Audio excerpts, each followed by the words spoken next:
Merhabalar, ben Sercan.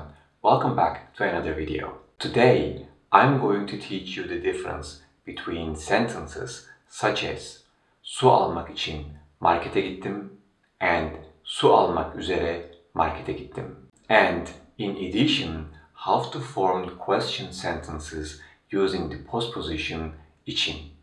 Let's start with these examples. Su almak için markete gittim. Su almak üzere markete gittim. So, what is the difference? Well, in principle, both of these sentences mean I went to the market to buy water. I'm pretty sure that you remember this sentence structure from the very first video of this series, where we discussed the postposition için. These types of sentences are called purpose and conclusion sentences, and they are used when the purpose and conclusion refer to the same person.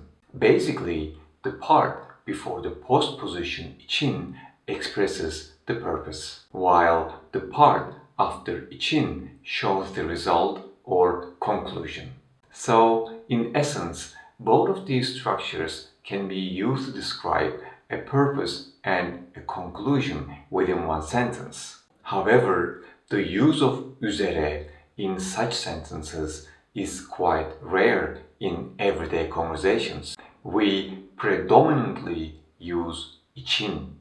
There is also a little difference when it comes to using üzere in these kind of sentences.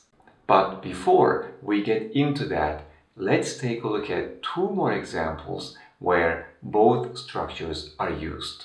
Misafirleri karşılamak için kapıya gitti. Misafirleri karşılamak üzere kapıya gitti. He or she went to the door to greet the guests. Arkadaşıyla buluşmak için restorana gitti. Arkadaşıyla buluşmak üzere restorana gitti. He or she went to the restaurant to meet his or her friend. As I mentioned earlier, üzere is not commonly used in such casual conversations. It is much more formal. Üzere in this structure is often preferred in formal settings, such as official documents, meetings, business correspondence, or other formal contexts. For example, Başbakan konuyu görüşmek üzere diğer bakanlarla toplandı. Başbakan konuyu görüşmek üzere diğer bakanlarla toplandı. The Prime Minister met with other ministers to discuss the topic. Here's a note for you. In the previous videos, I explained to you how to use the postposition için to connect the purpose and conclusion sentences when the subjects of these two are the same, when the subjects are different, and to connect the reason and result sentences. Üzere is used with the same meaning of için only in the purpose and conclusion sentences where the subjects of both are the same. Basically, in the sentences in which the verb of the purpose, the verb which comes before the postposition için, ends in make or mak like in their infinitive forms. So, it is not possible to use üzere instead of için in the following sentences, for example. Dondurma alması için kızıma para verdim. Or geç kaldığım için üzgünüm. So, what you need to remember is, when you come across üzere in such a structure while watching something or reading, you can understand that it basically means için, but with a more formal and official tone. Now, let's take a look at forming question sentences using the postposition için. As you may remember from the first video, I had mentioned that when için is used with a personal pronoun, the personal pronoun receives the genitive case suffix except for the third plural person, such as benim için, senin için, onun için, bizim için, sizin için, onlar için. For example, bu kitap senin için. Bu kitap senin için. This book is for you. When we need to ask, who is this book for?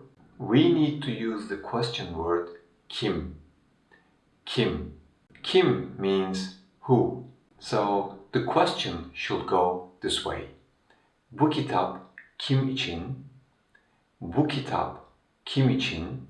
But because the personal pronouns receive the genitive case suffix when they are used with the postposition için, the question word kim needs to receive the genitive case suffix as well. So we say, bu kitap kimin için? Bu kitap kimin için? However, in daily conversations, you will realize that we mostly omit the genitive case suffix and just say, bu kitap kim için?